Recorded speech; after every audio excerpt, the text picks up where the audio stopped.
Olá pessoal, meu nome é Juliana Negreiros e hoje eu estou aqui para falar um pouquinho com vocês sobre a componentização de telas com Vanilla.js sem usar nenhum framework, belezinha? Vamos lá?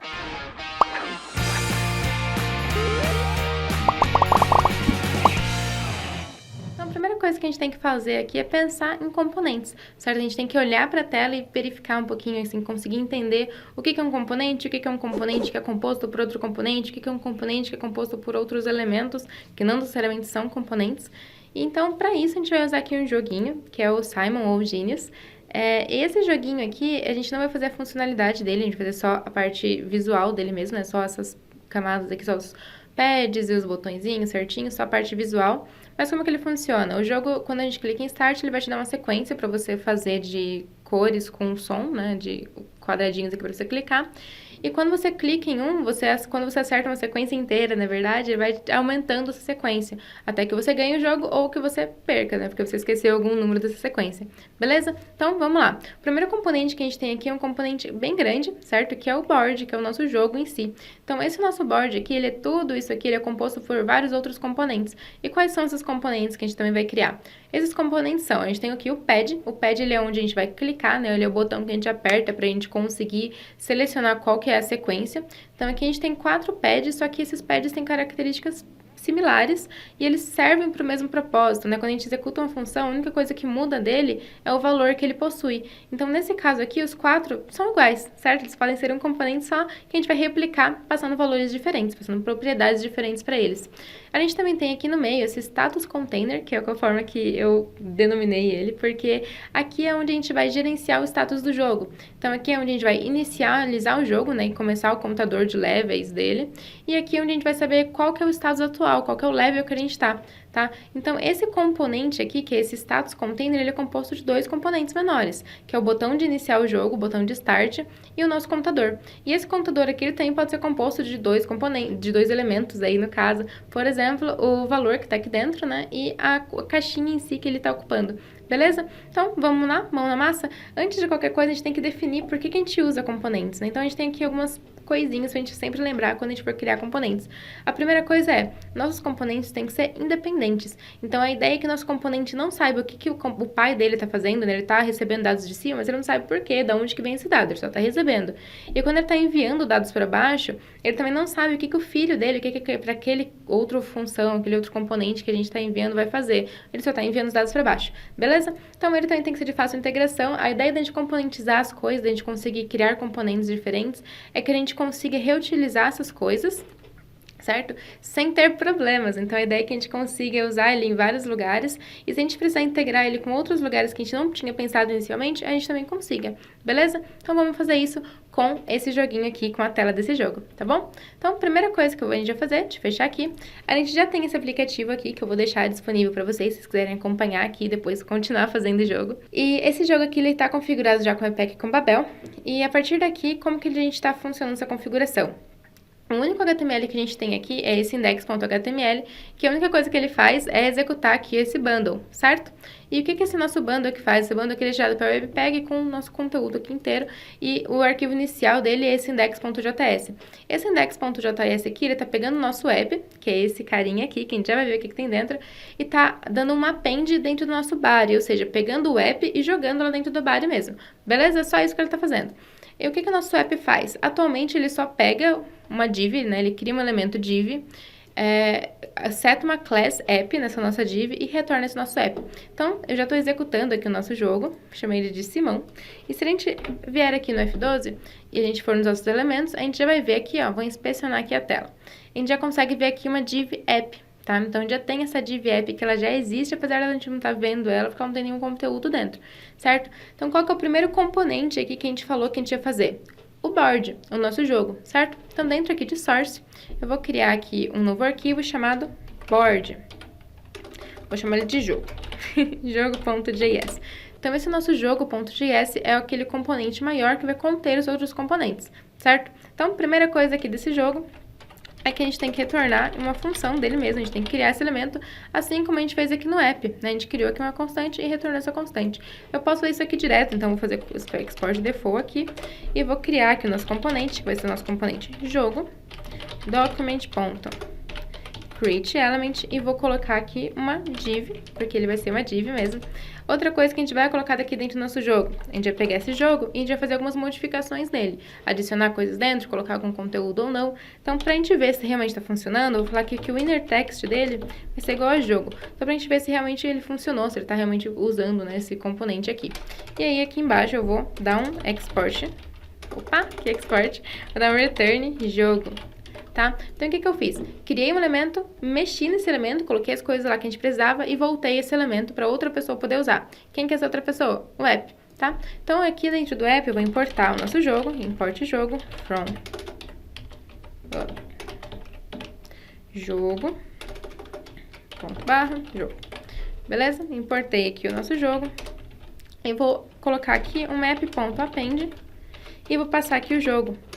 Certo? Só que o jogo aqui que a gente está passando, ele é uma função, certo? Ele é uma função que faz alguma coisa e retorna para a gente um jogo já modificado, correto? Então, se eu só passar esse jogo aqui, ele vai retornar a função direto para a gente sem executar. Então, olha só como que fica aqui na tela. Fica retornando realmente uma função aqui, não é isso que a gente quer só o elemento, certo? Então, aqui eu posso executar essa função e ele vai retornar aqui para a gente esse elemento. Então, aqui eu estou dando um append no jogo e ele está retornando aqui para a gente esse elemento aqui, beleza? O que está acontecendo aqui que a gente passou o jogo sem ser string. Então, aqui a gente passa jogo assim e aqui agora já mudou o jogo pra gente. A gente tava passando esse jogo aqui pra ele como string, então tava meio confuso mesmo, certo? Beleza. Então, a gente não quer, na verdade, né, esse inner text aqui, porque o conteúdo dele vai ser um pad, certo? Então, a gente precisa passar pads pra ele aqui. Como que a gente vai fazer isso? Primeira coisa, vamos criar esse outro componente aqui, pad. Então, pad.js. Mesma coisa aqui, export default. Tô criando aqui o nosso componente, que é uma função. Vou criar aqui o nosso pad, que vai ser um elemento. Então, document.createElement. E qual que vai ser esse elemento? Ele vai ser um botão, porque a gente vai realmente apertar ele, né? Ele realmente tem a função de botão, um comportamento de botão. E depois eu vou dar aqui um export. Export não, um return aqui no nosso pad, tá? E o nosso pad, ele tem algumas características, certo? Então, por exemplo, ele tem um background color, tem um tamanho definido, uma altura definida. Vamos fazer essas coisas aqui dentro. Então, aqui dentro de styles, a gente já tem aqui o nosso main CSS. E aqui a gente tem algumas variáveis também, tá? Então, aqui fora desses styles aqui, eu vou criar um novo arquivo, que eu vou chamar ele de underline pad.css. Por que eu coloquei o underline aqui na frente? Porque ele não está sendo importado diretamente pelo pad. Eu vou importar ele aqui dentro do nosso main CSS, tá? Então, aqui eu vou dar aqui uma import. E vai ser pad. O nome aqui do nosso arquivo. Então, belezinha aqui, .pad. E aqui eu vou falar pra ele que ele vai ter o width de 50% do pie, porque ele é um quadrado, certo? E o pie também vai ser formato quadrangular. Então, aqui a gente pode colocar 50% de altura e de largura, certo? Então, ref aqui também, de 50%. Beleza? E aqui é só que a gente tem algumas coisinhas que a gente vai mudar de acordo com o pad que a gente tem, certo? Então, aqui eu vou colocar que se o pad for pad 1, eu quero que o background color dele, color dele, nossa, nunca usei esse clique na vida, dele seja verde. Se for aqui 2, então se for 2, eu quero que o background color dele seja rosa, né? Pink. Se for 3, quero que o background color dele, embaixo, seja yellow. E por fim, se for 4, background color, quero que seja blue. Belezinha? Então, aqui a gente tem algumas características que são padrão, né? Todos os pads têm essa característica, e algumas que são únicas de acordo com o pad, beleza? Então, aqui dentro do pad, a gente precisa saber qual que é esse valor, certo? Eu preciso receber esse valor para saber o que eu vou criar aqui. Então, aqui eu vou receber esse valor, que vai ser de 1 a 4, e eu preciso modificar esse pad aqui dentro também. Então, pad.classlist.dd, e aqui eu vou adicionar duas classes. A primeira vai ser o pad, certo? Que é o pad que a gente precisa para definir a altura e a largura. E o segundo vai ser a variação do pad. Então, vai ser pad, tracinho, E aqui eu vou ter que saber um número, opa, que é assim. E aqui qual vai ser esse número? O valor que a gente passar, tá? Então, eu modifiquei aqui o nosso pad, né? Adicionei o pad certinho aqui e retornei ele. E aqui dentro do nosso jogo, vou importar aqui o pad, import pad from ponto barra pad. E aqui eu vou executar o pad, né? Eu vou dar aqui um append dentro do nosso jogo daí. Então, jogo.append. E aí, aqui dentro desse nosso jogo.append, eu vou colocar aqui, pad 1. Só que não é só o pad 1 que eu quero dar o append aqui dentro, certo? Então, aqui eu posso colocar 4 pads. Vou mudar aqui para 2, 3 e 4. E dei 4 appends aqui. Vamos ver se tá funcionando? Então, olha só, ele já criou aqui 4 botões pra gente com tamanho, né, bem pequenininho. Por quê que tá um tamanho bem pequenininho? Porque o tamanho dele é baseado no tamanho do pai, a gente não definiu nenhum tamanho pro pai.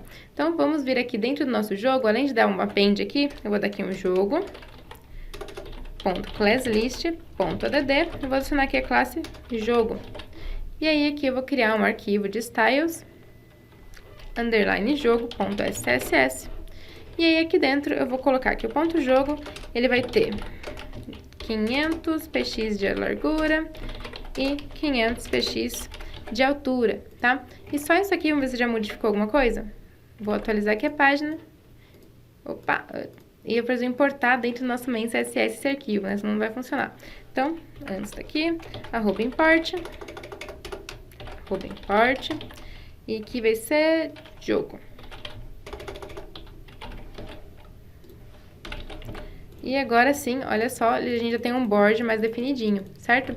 Outra característica que a gente tinha visto lá naquele desenho lá do nosso jogo é que o background color dele era mais escuro. Então, aqui a gente tem uma variável chamada dark que a gente pode colocar aqui também, tá? Então, agora sim, ele já tem um background color e ele tem um tamanho. O que mais que a gente tinha visto dele aqui? Ele também tem um border radius, para ele poder ficar redondinho. A gente vai colocar aqui um border radius nele de 50%, tá? Só que esses filhos deles aqui não vão ter esse mesmo tamanho, não vão ter essa mesma dimensão, né? Então, a gente vai colocar um pouquinho menor aqui nele. No nosso pad, o nosso border radius aqui vai ser de 20%, vai ser de 10%. Tá? Agora sim, agora a gente tem aqui já o nosso board, né? A gente tá vendo o nosso board aqui atrás. E aqui os nossos botões já são clicáveis, tem mais algumas características. Para ele ficar mais bonitinho, a gente poderia colocar outras características nele aqui também, certo? E a gente poderia fazer as funções, fazer ele funcionar, passar a função para baixo, pra gente precisar executar esse jogo aqui, tá? Então, qual que é a ideia desse vídeo aqui? A ideia desse vídeo foi a gente mostrar um pouquinho o pensamento de componentização em si, usando só JavaScript Vanilla, que é uma coisa que a gente tá muito acostumado a fazer com React, com alguns frameworks, mas a gente esquece um pouquinho de como fazer isso com Vanilla mesmo. E fica o desafio, eu vou deixar aqui o repositório completo desse jogo pronto, tá? Funcionando, mas qualquer dúvida, qualquer coisa, fica o desafio também para poder terminar esse joguinho aqui, fazer ele funcionar e colocar o container do Start aí no meio. Beleza? Então, tchau, tchau, até mais! Na Alura você pode aprender a fazer sites e web apps com HTML, CSS e JavaScript. Temos também cursos de ferramentas e frameworks importantes como React, Angular, Webpack, jQuery e mais. Vem estudar com a gente!